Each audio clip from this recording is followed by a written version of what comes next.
Saisiri technologies CEO Koppisetti Shanmuga Sudarshan రాజు వారి సతీమణి రేఖ ఇటీవల తమపై మాట్లాడిన తీరుపై మండిపడ్డారు వైసీపీ నాయకులు గీసాల వీరబాబు. కాకినాడ రూరల్ ఇంద్రపాలెం గ్రామంలోనే 7 నిరుద్యోగ యువకులు ఒక్కొక్కరి వద్ద 3 లక్షల చొప్పున 21 లక్షలు వసూలు చేసి మోసం చేశారన్నారు. ఇందులో అక్రమాలు తాము చేయలేదని, వ్యాపార నిమిత్తం మాకు రావాల్సిన 70 లక్షలు అడిగినందుకే మాపై బురద చల్లుతున్నారని ఆరోపించారు.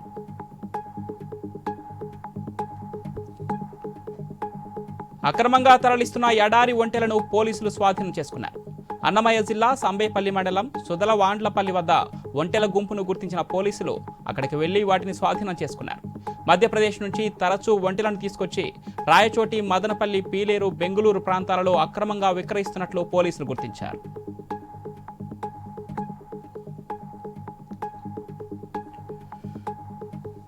సంగారెడ్డి జిల్లా పటాన్చేరులోని బస్ స్టాప్లో గుర్తు తెలియని వ్యక్తులు 2 చిన్నపిల్లల్ని వదిలి వెళ్లిపోయారు. మాటలు కూడా సరిగా రాని ఈ పిల్లల ఆచూకీ కోసం ఎదురు చూసిన స్వీపర్ ఎవరూ రాకపోవడంతో తన దగ్గరే ఉంచుకుంది. పోలీసులకు సమాచారం ఇచ్చి పిల్లలను అప్పచెప్పింది.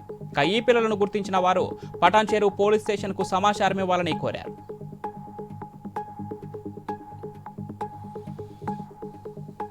ఏలూరు జిల్లా జంగారెడ్డిగూడెంలో ఆర్టీసీ డ్రైవర్పై గుర్తు తెలియని వ్యక్తులు దాడి చేశారు. కొవ్వూరు డిపో నుండి జంగారెడ్డిగూడెం వస్తుండగా జంగారెడ్డిగూడెంలో ఫైర్ స్టేషన్ వద్ద బస్సు నిలిచిపోయింది. మరమ్మతులు చేస్తుండగా బైక్పై 3 వ్యక్తులు డ్రైవర్ తలపై దాడి చేసి అతని సెల్ ఫోన్ లాక్కుపోయారు. డ్రైవర్ను చికిత్స నిమిత్తం స్థానిక ఆసుపత్రికి తరలించారు.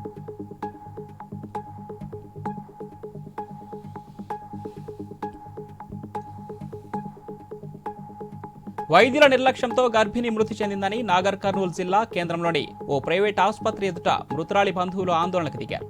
బాధితులకు మద్దతుగా పలు రాజకీయ పార్టీల నాయకులు రోడ్డుపై బైఠాయించి రాస్తారోక నిర్వహించారు. జిల్లా అదనపు వైద్యాధికారి బాధిత కుటుంబ సభ్యులకు న్యాయం చేస్తామని భరోసా ఇవ్వడంతో ఆందోళన విరమించారు. తిరుమల శ్రీవారిని అల్లు అర్జున్ సతీమణి స్నేహారెడ్డి దర్శించుకున్నారు. స్వామివారి సేవలో పాల్గొని మొక్కులు చెల్లించుకున్నారు. అనంతరం ఆలయ అధికారులు స్వామివారి తీర్థ ప్రసాదాలు అందజేసి శ్రీవారి శేషవస్త్రంతో సత్కరించారు.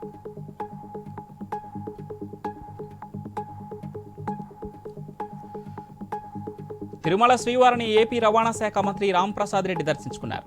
దర్శనానంతరం ఆలయ అధికారులు స్వామివారి తీర్థ ప్రసాదాలు అందజేసి పట్టు వస్త్రంతో సత్కరించారు.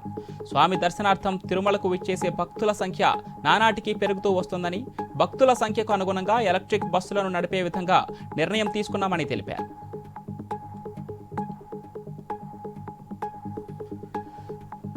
తిరుమల శ్రీవారిని సినీ గేయ రచయిత రామజోగయ్య శాస్త్రి దర్శించుకున్నారు.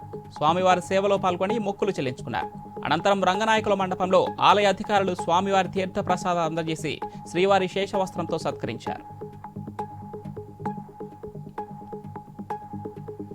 కర్నూలు జిల్లా ఆలూరు మండలం మొద్దెనగేరి గ్రామం వద్ద భారీగా కర్ణాటక మద్యం పట్టుకున్నారు. బళ్ళారి నుంచి బొలెరో వాహనంలో ఆలూరు వైపు వస్తున్నట్లు పోలీసులకు సమాచారం అందడంతో మొద్దెనగేరి వద్ద తనిఖీ చేశారు. వాహనంలో దాదాపు 54 బాక్సుల కర్ణాటక మద్యాన్ని పోలీసులు స్వాధీనం చేసుకున్నారు.